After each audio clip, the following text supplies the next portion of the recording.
Hello everyone and welcome to another episode of The Jamie Hughes Show. My name as always is Jamie Hughes and today I'm going to be giving you my review of Game of Thrones Season 8 Episode 1, which was entitled Winterfell. Now if you want to keep up to date with all the latest movie news and reviews and my Game of Thrones Season 8 review, then make sure you hit that subscribe button.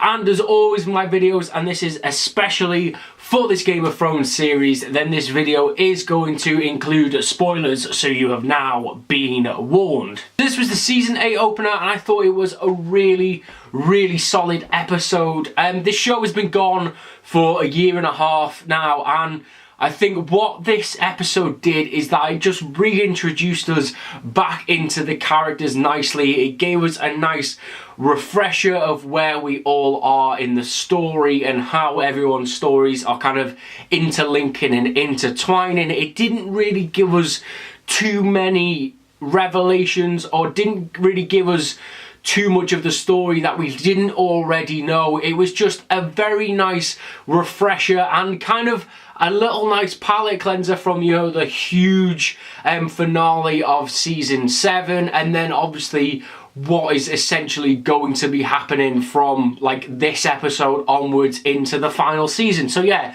I really enjoyed it. It was just a very nice palate cleanser of an episode. So let's start off, you know, the title's namesake, let's start off where most of the action happened in this episode, and that was in Winterfell. I thought it was a really solid start to the episode with having the Unsullied entering Winterfell with Jon and Daenerys in tow, and from there kind of all of the good Game of Thronesiness started to reappear. We got Daenerys meeting Sansa, which was a very cold exchange, if you'll pardon the pun, because Winterfell is bloody freezing. But yeah, I really liked this exchange between Sansa, and I don't know what it was, but I was really gripped to Sansa in this episode. She had so many great moments. They weren't significant, but she wasn't in this episode a whole lot, but everything that she did in this episode was very important and felt like it was going to carry weight further on in the season. Obviously, she had that cold exchange with Daenerys where she kind of says like, you know, Daenerys is like, welcome to, thank you for letting me in your home, and she's like, well, it's yours now, Daenerys. You know, Jon has kind of sown us all down the river here.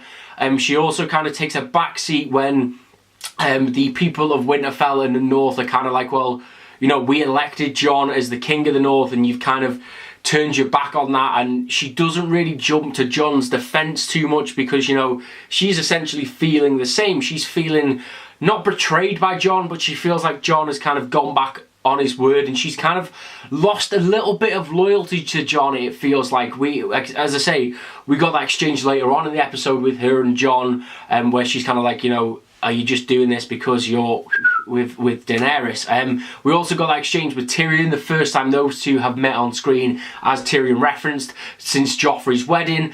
And I really love this scene. And more specifically for the ending, where it's like Tyrion says, you know, everybody here like kind of underestimated you, Sansa, and now everybody that underestimated you is dead. That was kind of nice because it's like, well, Tyrion knew all along how much of a strong character she was, but it also kind of reassures us, you know, that Sansa is not a character, she's not a lady to be messed with. And, you know, there was a lot of kind of little bits, as I say, with Sansa that I really enjoyed in this episode. She had Sylvia Turner had some great facial expressions where she's kind of, you know, slightly scolding, and it just works so well because it just straight away from this really kind of nice end, this nice beginning to the episode where, you know, the Unsullied are entering Winterfell, we kind of straight away got this kind of disarray of, you know, Lady Sansa not being too impressed with the entrance of Daenerys, the Dothraki, and all of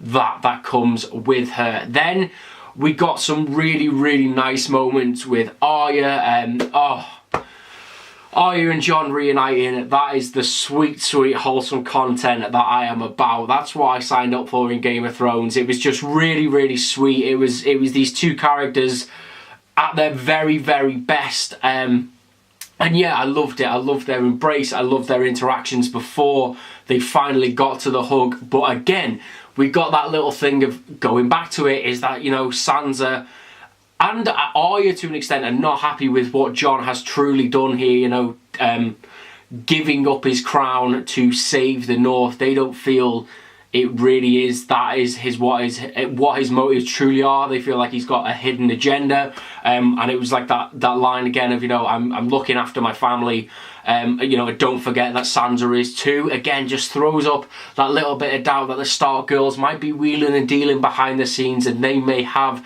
some sort of plot to not overthrow Daenerys, but maybe just like belittle her or undermine her in some way, shape or form. And will we see the Stark family, that extended Stark family, Winterfell and the North, now start to side with Sansa and Arya over Jon and Daenerys? Is that going to see are we going to see a split and a division later on in the series? Then now let's get on to really what is the main talking point of the episode, and that is that poor Sam knows that Daenerys killed his parents, and kind of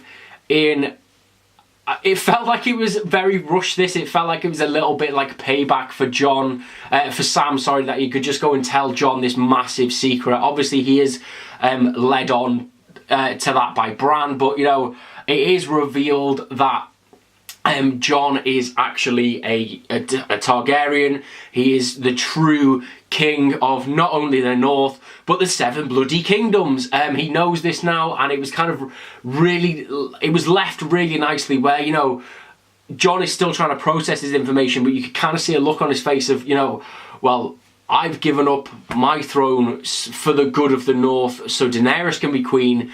So, and Sam even referenced it, is, you know, is Daenerys going to do the same for me? And that's going to be really, really interesting, that storyline, to see how that comes to fruition in later episodes in the season as well. And it was great. I say, like, that moment wasn't huge because we'd already seen it, but just to see Jon's reaction, you know, he doesn't truly believe that's what it is, but deep down, it's like he's kind of always known that, you know, he's been different. He's never known who his mother was.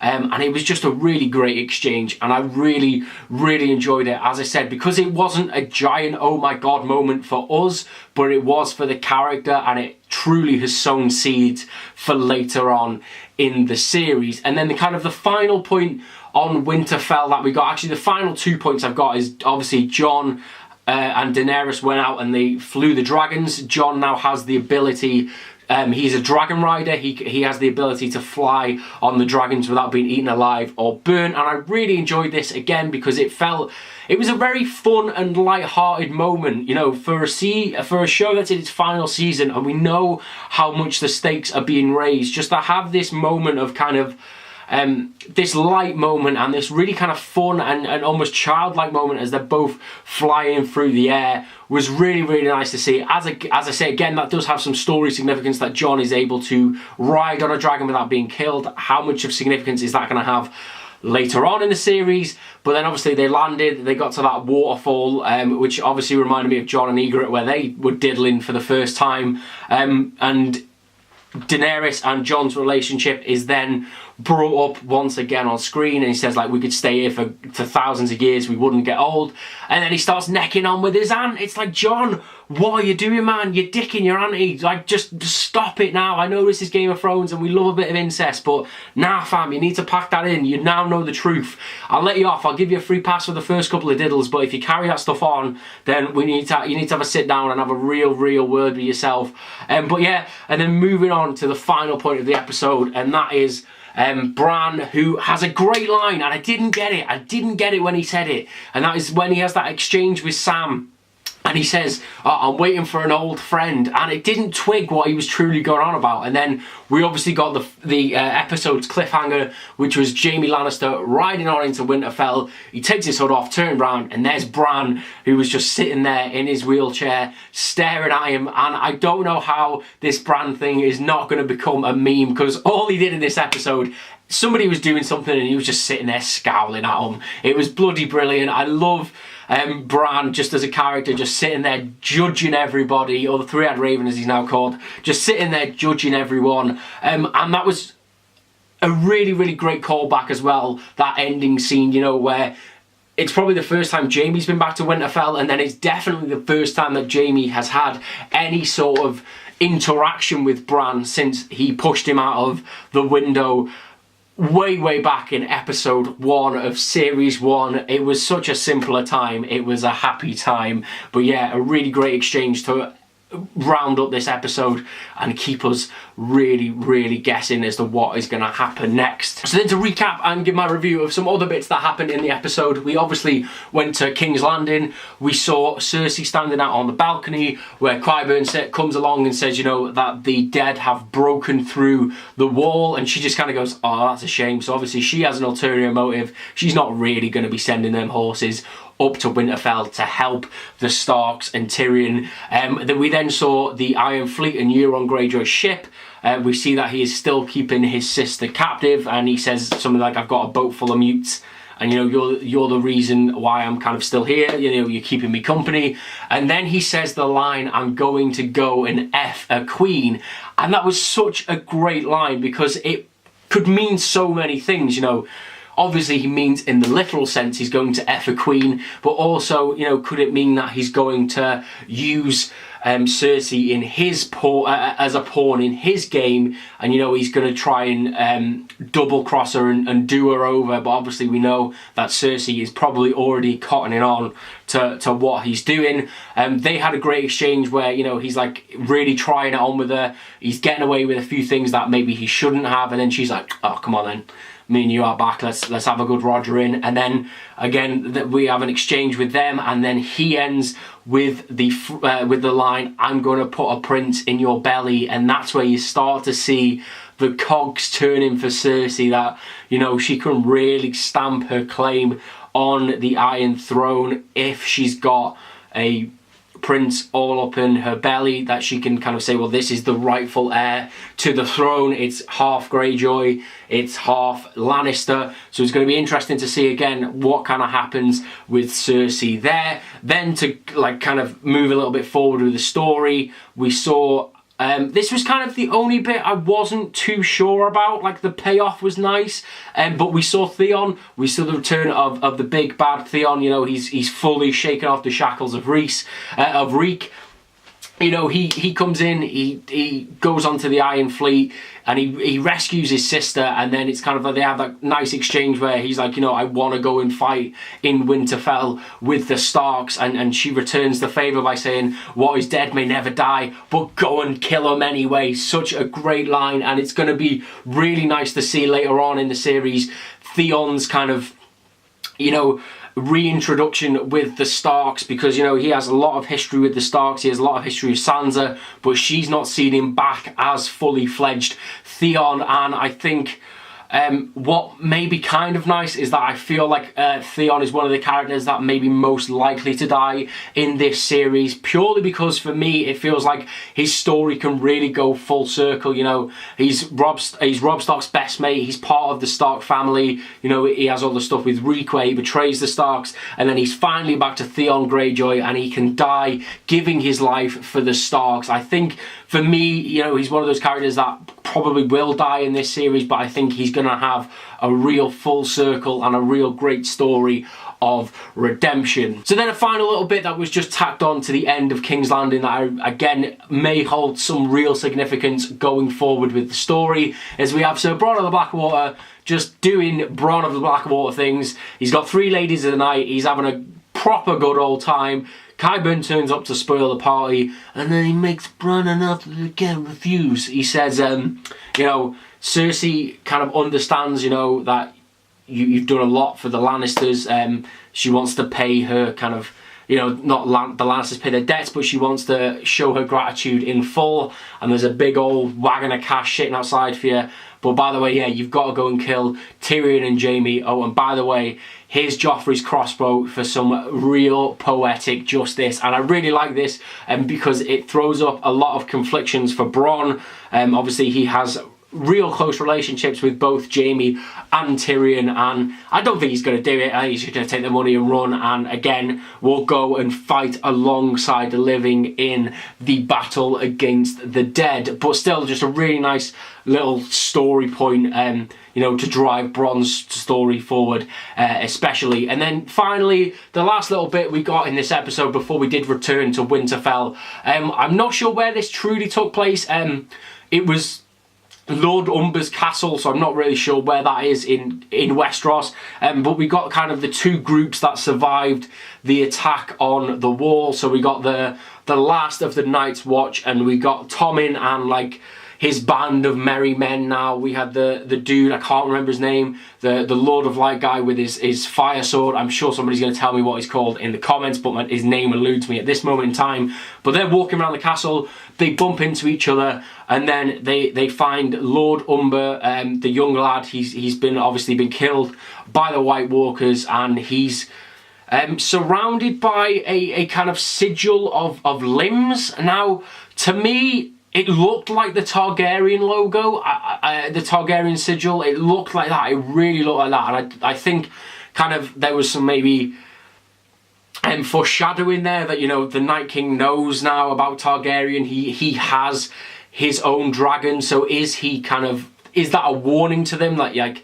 yeah, like, we've got a dragon now, sister. What are you going to do? We're coming for you in Winterfell and we're going to take you down. And then obviously to add to that imagery, when the young lad turns into a White Walker, Lord of Light dude sets him on fire, and then obviously you get that imagery of the limbs burning, and that is where it really, really did look like the Targaryen sigil. So yeah, just again a nice little moment, of not necessarily foreshadowing, but just like, you know, we've got this, we kind of know what we're doing, we've got a dragon now, and we are very much in this fight. Do not forget about us, because we are coming for your heirs, Daenerys and Jon Snow. So that is my review of Game of Thrones Season 8 Episode 1, which was entitled Winterfell. I know for a fact I have probably forgotten some moments that happened in this episode, but let me know all of your thoughts on this episode. Let me know what I missed. Let me know what your favourite moment of the episode was. There were so many great exchanges. I've just remembered Arya and the Hound meeting each other,